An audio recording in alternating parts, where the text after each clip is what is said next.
Saludos cordiales para todos. Pues nuevamente les habla su compañero, su hermano en Cristo, Alejandro Garduño Mejía, del grupo Beato Anacleto González Flores, Dios, Padre y Libertad.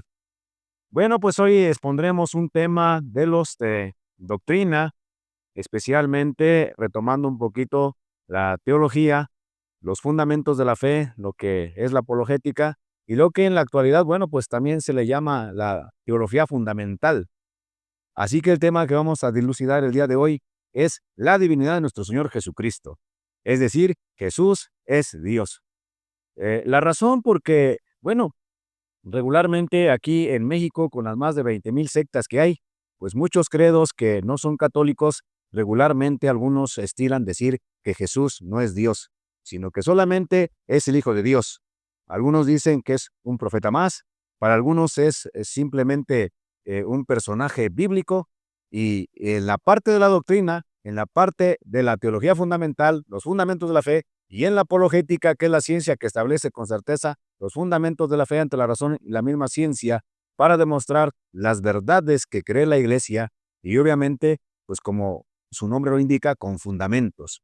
Y el día de hoy, bueno, pues hablaremos de esa parte de la doctrina en donde pues siempre la Iglesia ha confirmado, ha creído, ha evangelizado, ha catequizado esa verdad revelada por nuestro Señor Jesucristo, que Jesús es Dios y verdadero hombre, tal como lo vamos a ver aquí en esta parte. Así que, bueno, pues sin más preámbulo, entramos propiamente en materia. Jesús es Dios y verdadero hombre. Cuando vemos la escritura en el primer capítulo de Juan, en el versículo 1 a 3, nos dice que en el principio existía la palabra estaba frente a Dios y Dios es la palabra. Cuando hablamos de la palabra o en otros términos de las traducciones del latín y del griego, bueno, pues la palabra también es el verbo. Así que queda más o menos de esta manera. En el principio existía el verbo estaba con Dios, Dios es el verbo. Palabras más, palabras menos, que podemos constatar propiamente en la escritura, eh, sobre todo en la más acercada a la traducción original, que es la Biblia de Jerusalén para un estudio bíblico. Y de esa manera, pues viendo la escritura, que ahora en este momento no la podré leer de manera literal, pero que ustedes ahí en su casa, en el lugar de donde estén, pueden constatar lo que estoy citando en este momento. El Evangelio de Juan, capítulo 1, versículo del 1 al 3. En el principio existía la palabra estaba con Dios, Dios es la palabra. Así que luego entonces, si decimos que Jesús es Dios, es precisamente en un contexto bíblico y, como veremos más adelantito, también en un contexto histórico. Porque dentro de la doctrina, como sabemos, bueno, tenemos a un Jesús histórico y a un Jesús de la fe. El Cristo de la fe, el Cristo histórico. Es decir, que Jesús podemos conocerlo a través de la historia, desde su nacimiento y por lo que pasó, de acuerdo a los escritos que están en el Evangelio, en los sinópticos y desde luego el Evangelio de Juan. Así que por esa razón podemos conocer a Jesús histórico que vino, que estuvo presente aquí, que compartió su palabra, que hizo milagros, que consoló a muchas personas y que finalmente, bueno, pues nos vino a hablar del reino de Dios y nos presenta propiamente cómo es Papá Dios ya en el contexto divino y sagrado. Pero cuando decimos que Jesús es Dios, tenemos que tener fundamentos no solamente bíblicos, sino que tenemos también fundamentos históricos y tenemos que también tener otros fundamentos teológicos, filosóficos, para poder decir con toda certeza que Jesús es Dios. Así que vamos a comenzar precisamente con esta cita bíblica que acabo más o menos de parafrasear, palabras más, palabras menos, pero vamos a la parte sustancial. En el principio existía la palabra o el verbo, la palabra está frente a Dios y Dios es la palabra. Pensando en ese contexto, tenemos que decir entonces que cuando lo decimos en el principio existía la palabra o el verbo, es propiamente Jesús. Así que si decimos en el principio existía el verbo y hacemos la traducción que el verbo es Jesús, entonces quedaría más o menos en estos términos. En el principio existía Jesús.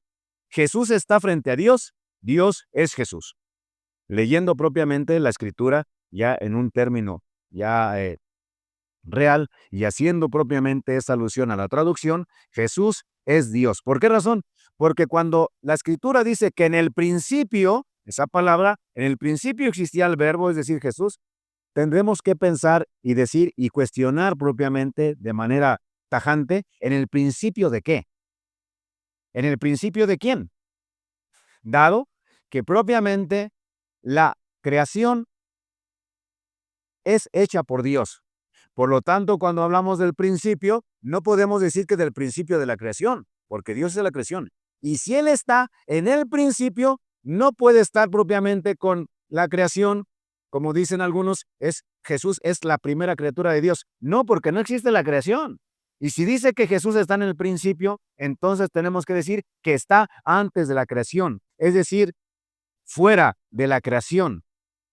Porque si digo en el principio y hablando en un contexto de tiempo, la creación tuvo un inicio. Por lo tanto, con la creación surge el tiempo.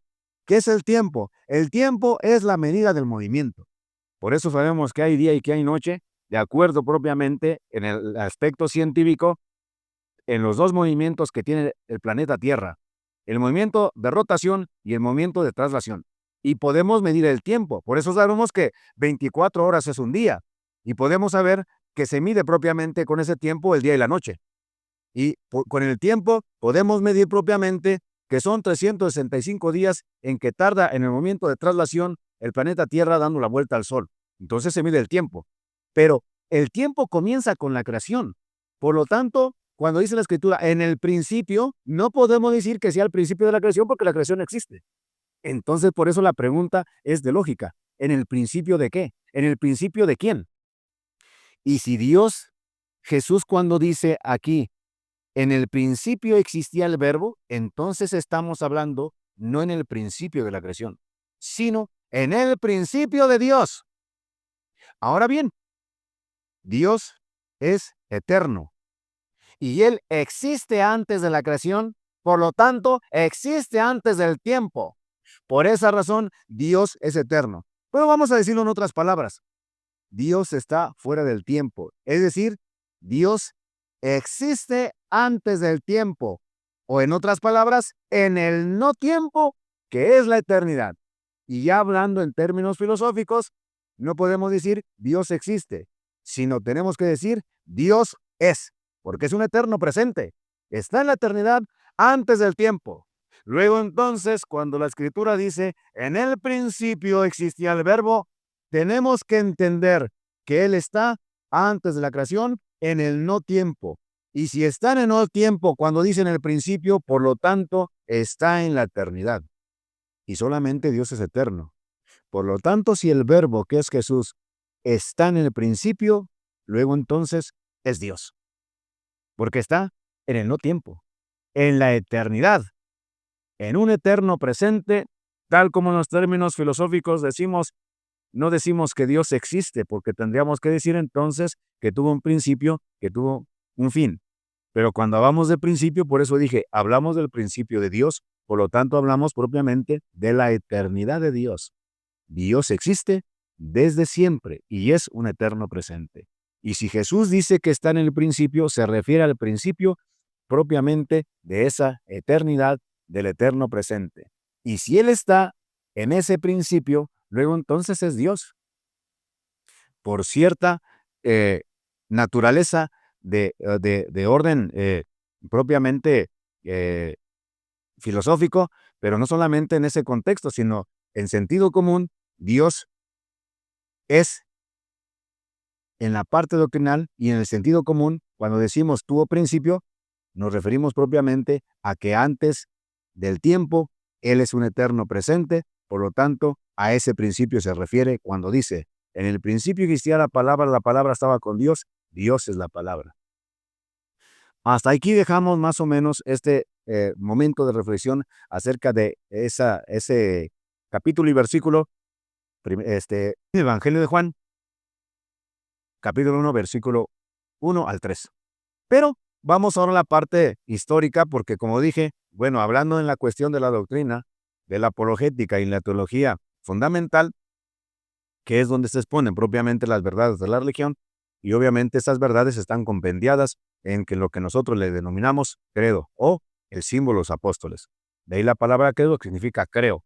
Ahí está, en resumen, en el credo, está el resumen, está el compendio de las verdades que Dios ha revelado al ser humano. Ahí está en el credo. Lo que en otras palabras doctrinarias o teológicas se llaman los dogmas de fe. Eso ya lo he explicado en otro video, que son los dogmas, las verdades reveladas por Dios y que se creen por medio de la fe, y que además propiamente, pues también el magisterio las ha propuesto como verdades de fe. Cuando digo el magisterio también, pues ya lo he explicado, pero no está de más dar un repaso que el magisterio es papa, obispos y desde luego la doctrina de los padres y doctores de la iglesia. Así que, bueno, esas verdades reveladas, Dios las ha puesto de manifiesto en la escritura, pero también en el contexto histórico. Por eso decíamos al principio, tenemos al Cristo de la fe y al Cristo histórico.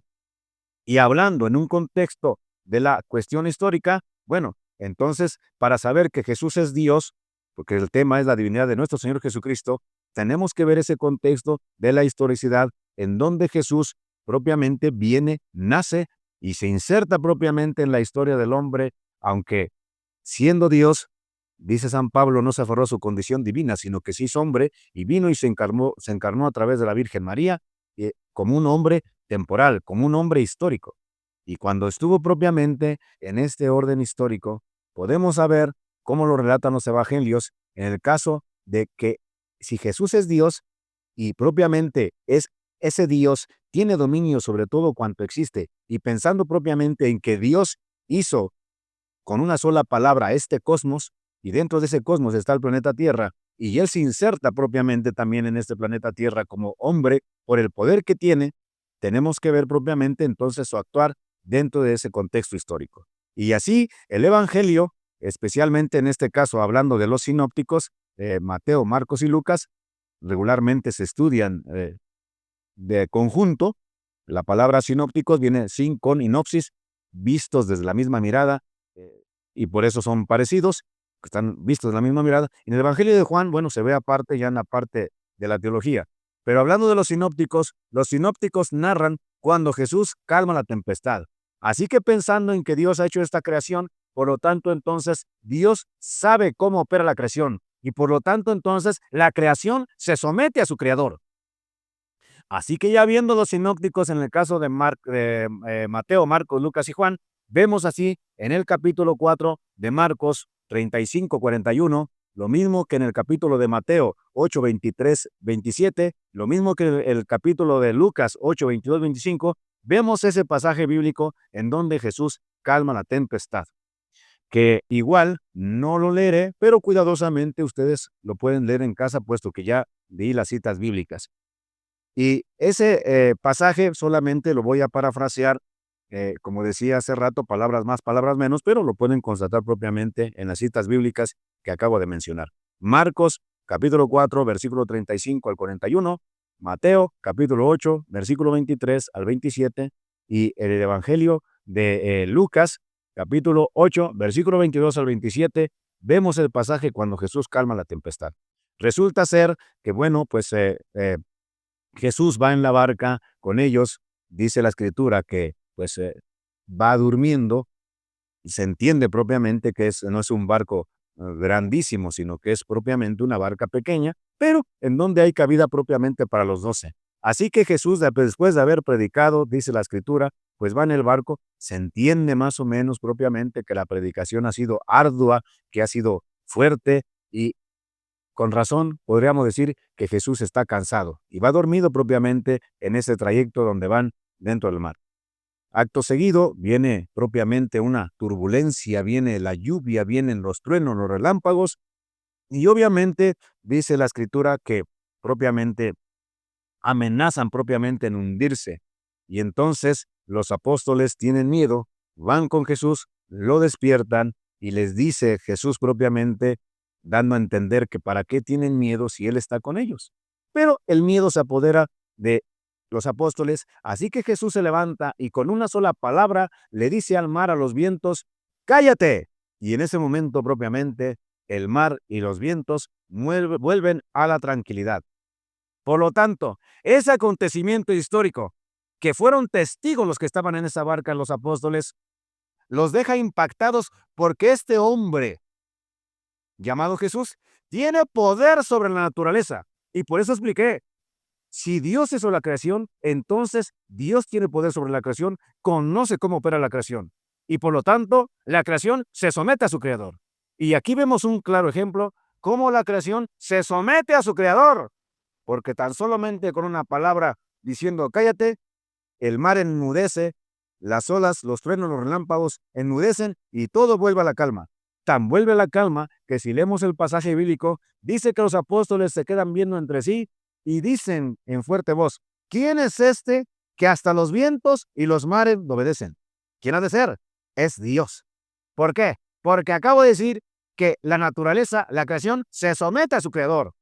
Por lo tanto, si Jesús con un acto de voluntad, con una sola palabra, calla los vientos y los mares, entonces ese hombre Jesús no es cualquier hombre, es el hombre Dios, tal como es el objetivo propiamente del Evangelio de Marcos. El objetivo del Evangelio de Marcos es que reconozcamos a ese Jesús que es hombre, pero una vez conociendo lo que hace, la manera en que predica, la manera en que actúa, la manera en que hace las cosas y la manera en que se le someten los demonios, en lo que se somete el género humano y todos los milagros que van ocurriendo, no son propias de cualquier hombre. Este hombre es Dios. Y por eso en el estudio del Evangelio de Marcos, que nos quiere llevar que reconozcamos a Jesús como hombre, verdadero hombre, pero que viendo sus acciones vemos que no es cualquier hombre, es el hombre Dios. Y así, por ejemplo, cuando vemos otros pasajes de la naturaleza, por ejemplo, podemos ver el pasaje de la higuera, que lo podemos encontrar en el capítulo de Mateo, capítulo 21, versículo 18 al 22, y ese mismo pasaje también se encuentra en Marcos, en el capítulo 11, del versículo 12 al 14 y después del 20 al 24.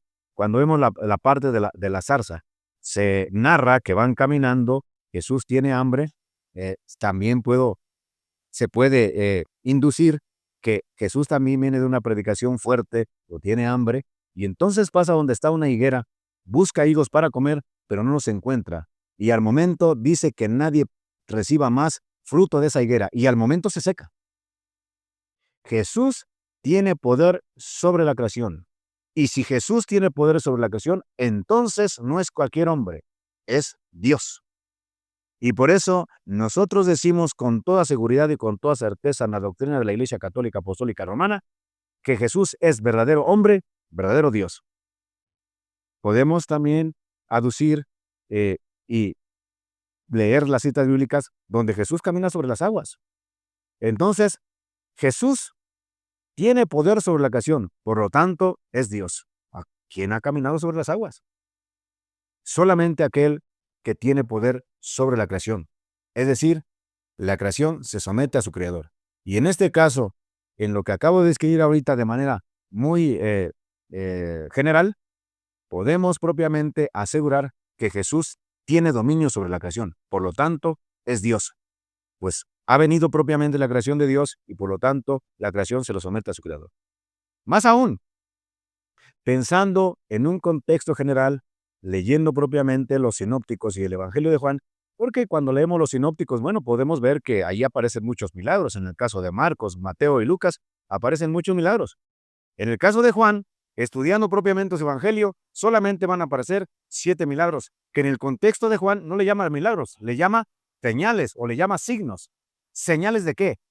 ¿Signos de qué? De que Jesús es Dios y que ha venido al género humano simplemente porque ama a su creación y ama a su criatura, que en este caso el género humano, que fue hecho a imagen y semejanza de él.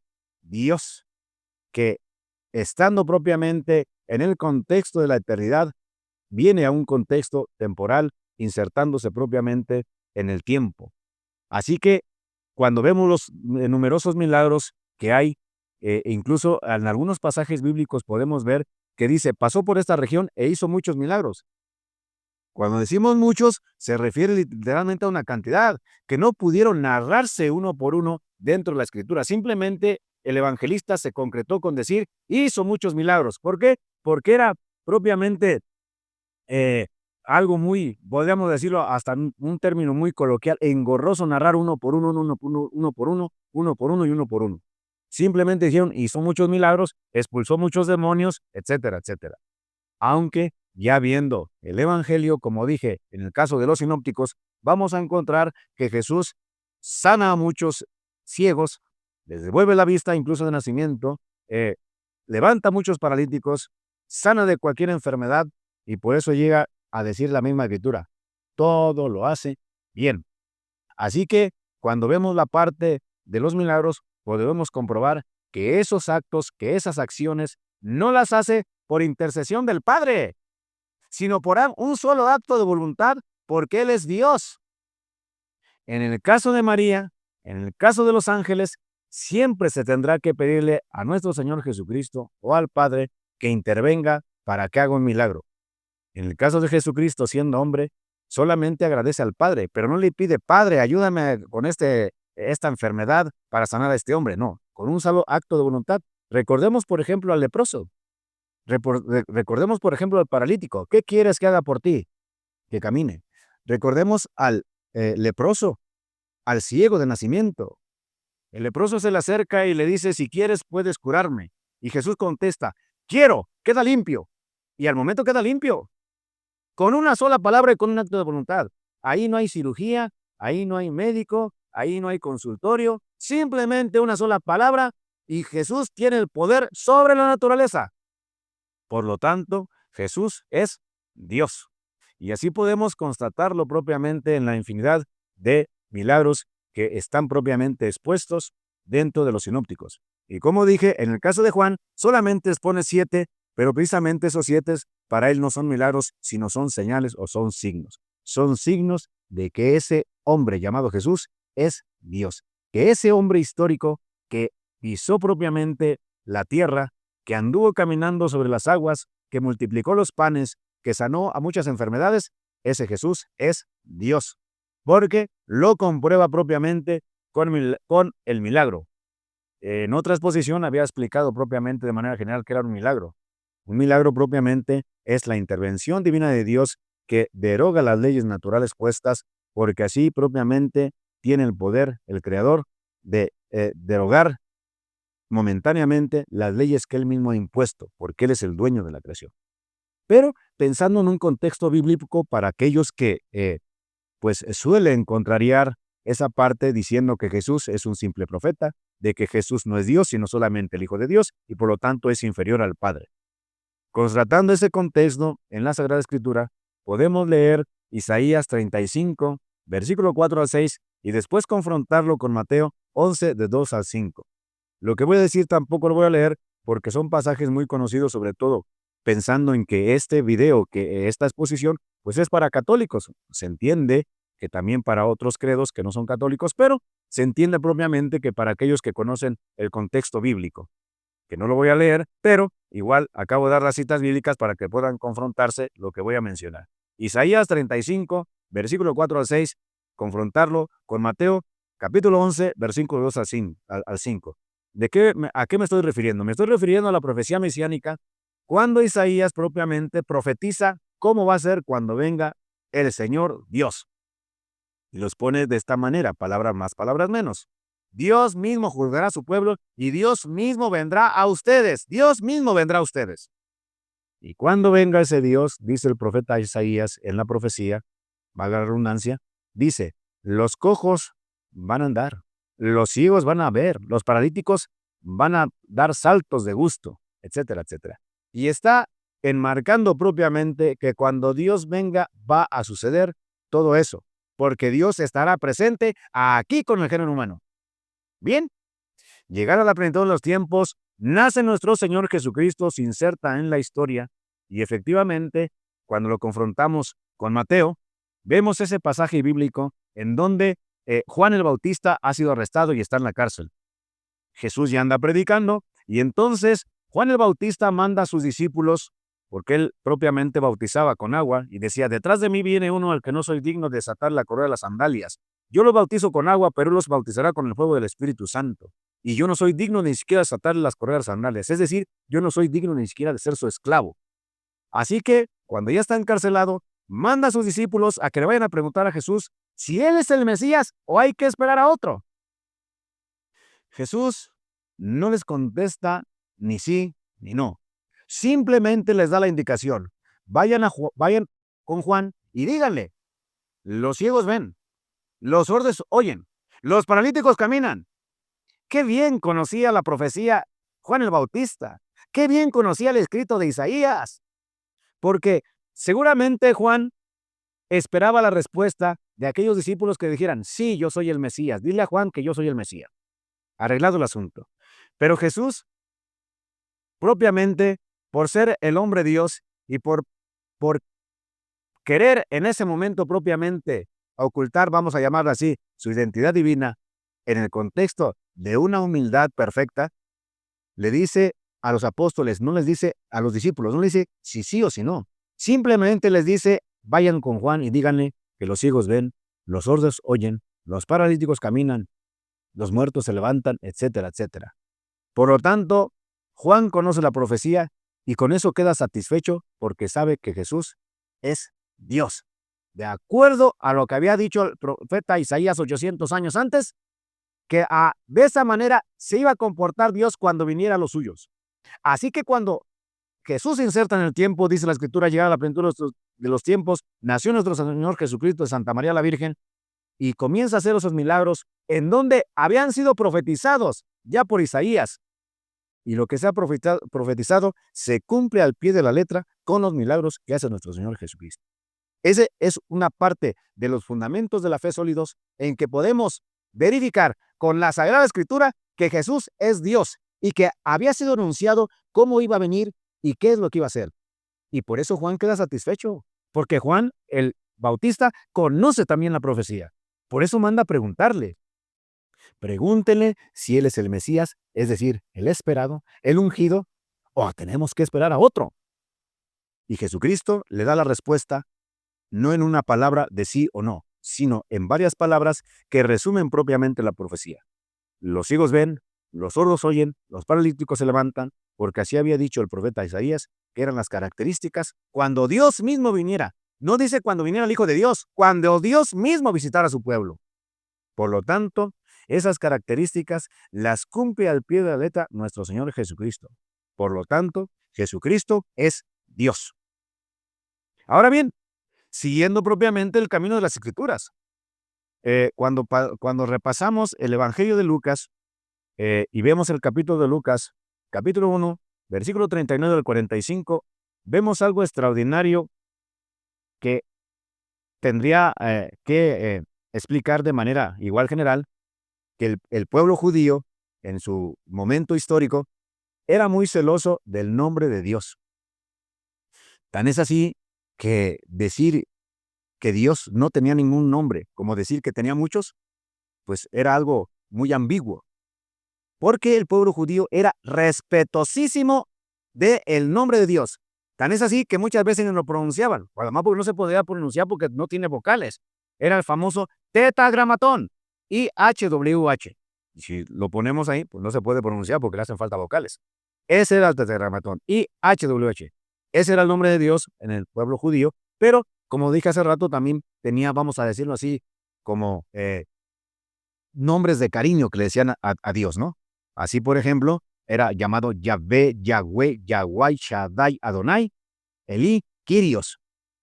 Y esos nombres para ellos propiamente, los que acabo de enumerar y otros tantos, significaba Dios. Así que pensando en este último, hablando de Kyrios, la palabra Kyrios es un término griego que significa Señor. Y en el término griego, esa parte de Señor, Kyrios, significa Dios.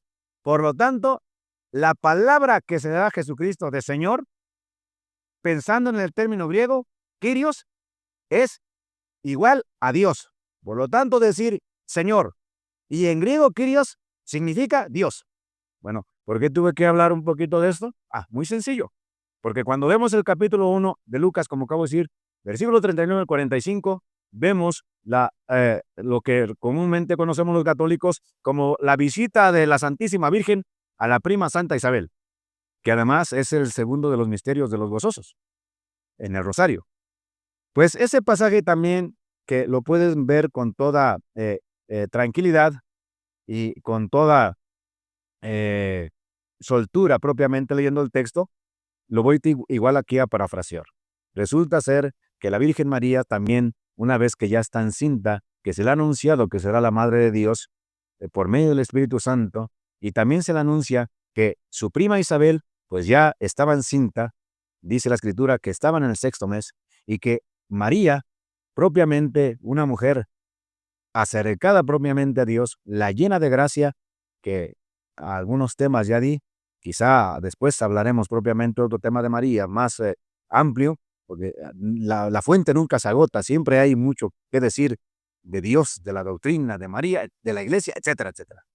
Pero ahora solamente tocar esta parte, María se entera que su prima está encinta y corre de manera inmediata, dice la Escritura, a toda prisa, dice, son las palabras, a toda prisa va a la asistencia de la prima Isabel.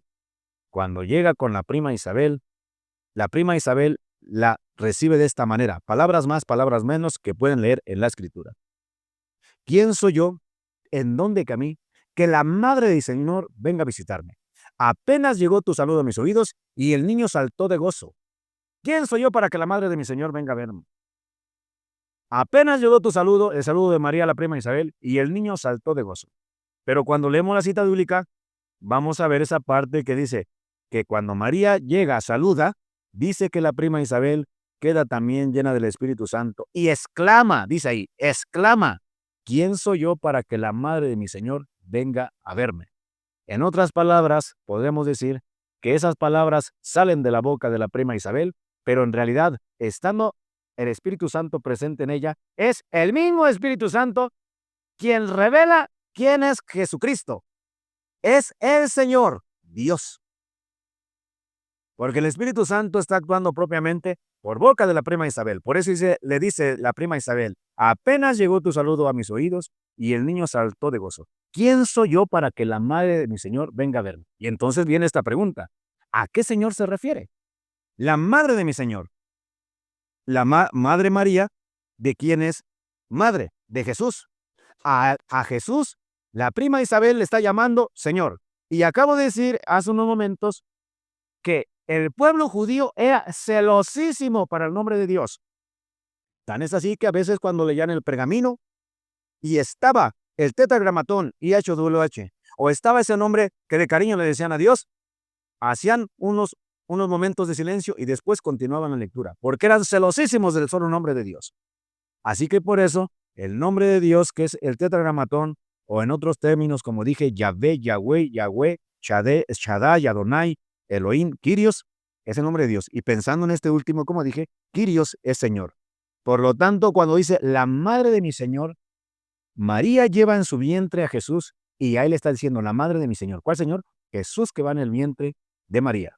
Y por eso sigue propiamente el procedimiento. Apenas llegó tu saludo a mis oídos y el niño saltó de gozo. Así que podemos saber aquí también en el contexto bíblico que Juan el Bautista, que está en el seno de Isabel, reconoce que ha llegado su Creador. Salta de gozo. Por eso cuando vemos al profeta Isaías, dice entonces, y entonces el paralítico saltará de gozo. Porque todo aquel que recibe a Jesucristo, salta de gozo, salta de gozo. Jesucristo está en su vida y le llega el gozo. Dios que ha venido a su pueblo. Y por esa razón, en este pasaje bíblico, vemos con claridad que Isabel, con la presencia del Espíritu Santo, el Espíritu Santo habla por boca de Isabel, reconociendo que Jesús es Kyrios, es decir, Dios. Ahora bien, pensando en el contexto histórico, esas verdades que acabo de exponer de manera muy, pero muy general, porque desde luego que un tema propiamente para profundizarlo, la divinidad de nuestro Señor Jesucristo, Jesús es Dios, necesitaríamos quizá varias horas de exposición. Y hemos dicho propiamente que en este canal, bueno, lo que procuramos es dar por lo menos generalidades que estén bien fundamentadas, así como acabo de hacerlo de manera histórica y de manera bíblica, con este tema de la divinidad de nuestro Señor Jesucristo. Pero pensando ya y pasando lo que dije, que el magisterio propiamente propone como verdades de fe lo que está en la Escritura de acuerdo a lo que Dios ha revelado, tanto en el Antiguo como en el Nuevo Testamento, y el magisterio lo propone propiamente como dogmas de fe, es decir, que todo cristiano católico debemos de creer. Pues bien, pasando a un momento histórico de la Iglesia, tendríamos que hacer un espacio para poder más o menos discernir también de manera general lo que es el credo, que al principio dije que el credo no es otra cosa más que el compendio de los dogmas de la fe, las verdades reveladas. Y en este caso vamos a hacer también de manera general una explicación del credo niceno-constantinopolitano. Pues tenemos el credo de los apóstoles y en el trayecto de los siglos también hubo un credo de San Ambrosio en donde exponía de manera muy elocuente y bellísima la parte de la Santísima Trinidad, explicando propiamente por qué el Padre es Dios, Jesús es Dios, el Espíritu Santo es Dios. Un credo de San Ambrosio. Pero regularmente el que se reza dentro de la liturgia siempre ha sido el credo de los apóstoles, que regularmente se reza cuando es Cuaresma y Pascua. Y ya todo el demás tiempo, el tiempo ordinario, rezamos el credo niceno-constantinopolitano. Pensando en un contexto coloquial, rezamos, porque a final de cuentas tengo que decir también con claridad que el credo no es un rezo, sino más bien precisamente es lo que es la profesión de fe. Es decir, no es un rezo, sino que profesamos nuestra fe en lo que creemos. Aunque en términos coloquiales, pues regularmente se dice así, ¿no? Vamos a rezar el credo. Pero ahora estoy diciendo con toda claridad que el credo no es un rezo, sino es la profesión de fe. Es decir, proclamamos, anunciamos lo que creemos y por qué lo creemos. Y obviamente, en este sentido, me refiero al credo no de los apóstoles, sino al credo que nosotros le llamamos niceno-constantinopolitano. Precisamente porque se conjugó en el Concilio de Nicea, año 325, y en el Concilio de Constantinopla, años 381. Sobre todo por las herejías que estaban corriendo en el caso de Arrio, que negaba propiamente la divinidad de Jesucristo. Arrio propiamente había sido presbítero de Alejandría y obviamente negaba que Jesús era Dios. O era hombre o era Dios. Y entonces negaba propiamente esa propiamente unidad de Jesucristo, verdadero Dios, verdadero hombre y verdadero Dios. Estaban también los docetas, que era también una corriente filosófica de aquellos primeros siglos del cristianismo y que decían que Jesús no es Dios, que era una apariencia de Dios o que era una apariencia de hombre. Y entonces negaban esas verdades que Jesús había dicho con toda claridad, como lo vamos a exponer en esta parte del credo. Así que, por otra parte, también corría propiamente el contexto filosófico de las primeras herejías de los primeros siglos del cristianismo, que era el macedonismo. Y precisamente Macedonio era un patriarca que había sido de Constantinopla. Y por esa razón se hacen los concilios para aclarar las verdades reveladas, es decir, el concilio, la reunión de papa y obispos de esa época para aclarar cuestiones de verdades de fe, es decir, los dogmas, verdades de moral, verdades de doctrina. Para eso sirve un concilio. Es la reunión de toda la iglesia pensando en el magisterio, papa y obispos, donde se deliberan cuestiones de dogmas, verdades de fe, en donde se deliberan cuestiones de moral, en donde se revelan cosas que tengan que ver con la doctrina de nuestro Señor Jesucristo. Para eso son los concilios. La Iglesia ha tenido 21 concilios ecuménicos. El primero, Nicea, año 325, aunque también unos consideran propiamente la unión de los apóstoles, precisamente por esa razón el símbolo de los apóstoles, el credo de los apóstoles. Pero ya dentro de la Iglesia, 21 concilios ecuménicos. Año 325, Nicea. Y el último, 1962-1965, el Concilio Vaticano II, que abriría el Papa Juan XXIII y que lo clausurara el Papa Paulo VI. 21 concilios ecuménicos dentro de estos 2025 años. Y ahí, como dije, se explican verdades de fe, es decir, de los dogmas, lo que tenga que ver con las verdades de fe, todo lo que se refiere a la Iglesia, y desde luego también cuestiones de moral, cuestiones propiamente que tengan que ver en los retos que vienen propiamente para la Iglesia Católica. 21 ecuménicos. Y en este caso, en el Concilio de Nicea, tanto como el Concilio de Constantinopla, se debatía propiamente esa cuestión de muchas herejías, muchos errores, vamos a llamarla así para tener ese contexto más general, herejía pensando en sinónimo de error, es decir, había muchos errores filosóficos, teológicos, doctrinarios, que contrariaban y que decían que Jesús no era Dios. Así como ya mencioné, en el caso de Arrio, en el caso de Macedonio, en el caso de los docetas, decían que en el caso de Macedonia decía que el Espíritu Santo no era consubstancial al Padre, que era mínimo, como una simple criatura. O en el caso de Arrio que decía que Jesús no era Dios. Pues de esos dos concilios precisamente la iglesia se reúne y propiamente quedan establecidos verdades reveladas, y ahí que es cuando está propiamente ya propuesto el credo niceno-constantinopolitano, porque fueron de esas dos reuniones del concilio de Nicea y el concilio de Constantinopla, y por eso a ese credo la iglesia le ha llamado el credo niceno-constantinopolitano, es el que vamos a hablar. Así que, bueno, pues vamos a poner un poquito eh, eh, oídos abiertos y ojos bien prestos para más o menos dilucidar las verdades que están propiamente en en el credo niceno-constantinopolitano, y desde luego también tomando las escrituras y retomando también la parte de lo que dije, el Cristo histórico y el Cristo de la fe. Así que, bueno, pues vamos a explicar lo que es el credo niceno-constantinopolitano.